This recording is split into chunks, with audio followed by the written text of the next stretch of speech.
While watching Kohraa season 2, something kept playing on my mind. When a show delivers a season as good as Kohraa season 1, the people behind it are essentially left with two choices.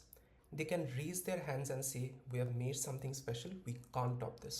And honestly, nobody would hold that against them. Or they can pull up their socks, take a deep breath, and say, "Let's go again." The fact that they chose the second option and the fact that it paid off the way it did tells you everything you need to know about the kind of creators Sudeep Sharma and Avinash Arun are. I've said this before, and I'll keep saying it.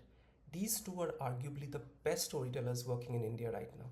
Not good, not great, almost the best.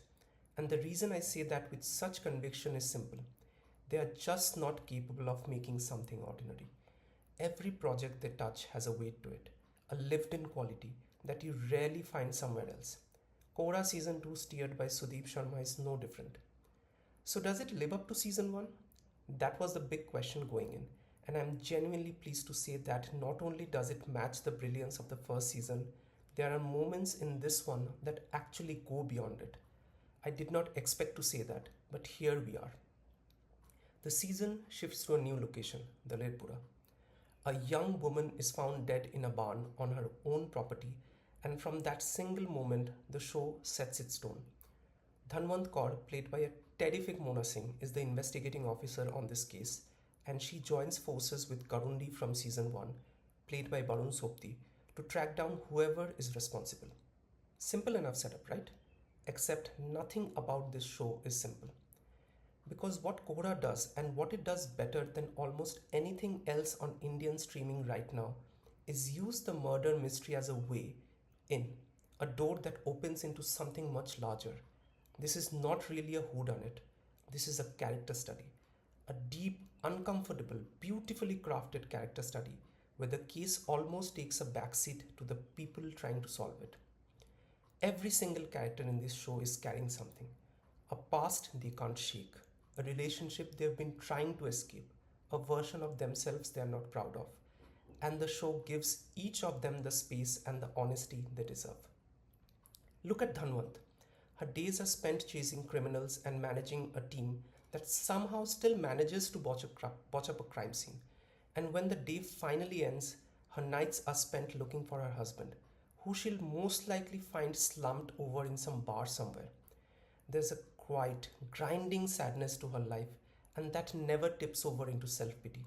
And that's entirely down to Mona Singh.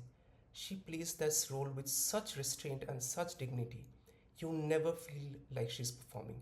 You just feel like you're watching something live through something very hard. It's a beautifully written role, and she does full justice to it. Then there's Garundi. He's dealing with a relationship that he desperately wants to leave behind, but it just won't release its grip on him. Barun Sobti is exceptional here. He doesn't overplay a single moment. There's no unnecessary drama, no big breakdown scenes, just a man quietly struggling with something he can't fix.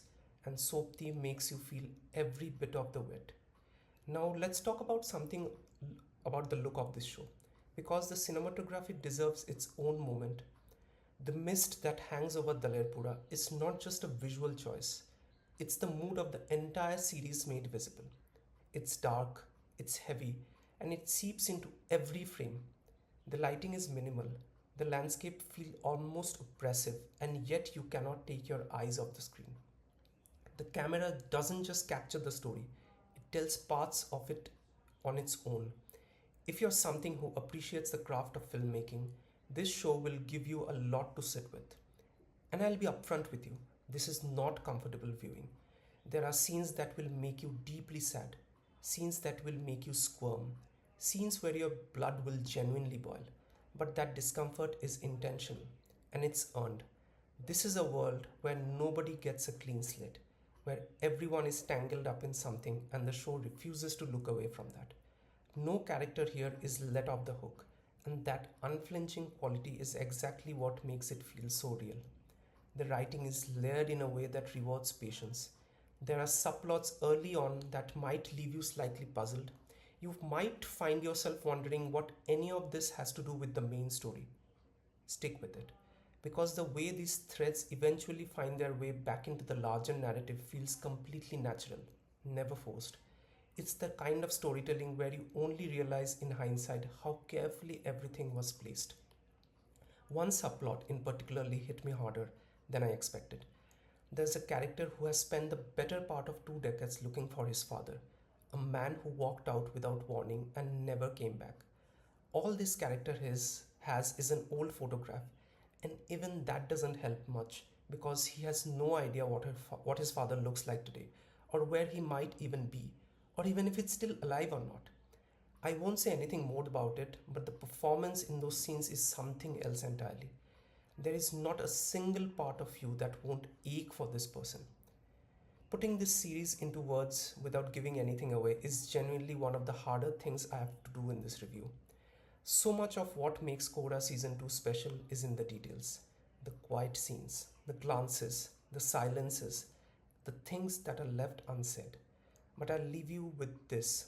As of right now, this is the best series I've seen in 2026, and it isn't particularly close. Topping it is going to be a serious challenge. Indian showrunners have surprised me before, and I genuinely hope they do again. But until then, please do not slip on this one. It is streaming on Netflix right now, and it is an absolute must watch. If you have already seen it, tell me what you thought about it in the comments. I'd love to know. And if you have enjoyed this review, don't forget to like, share, and subscribe. See you in the next one.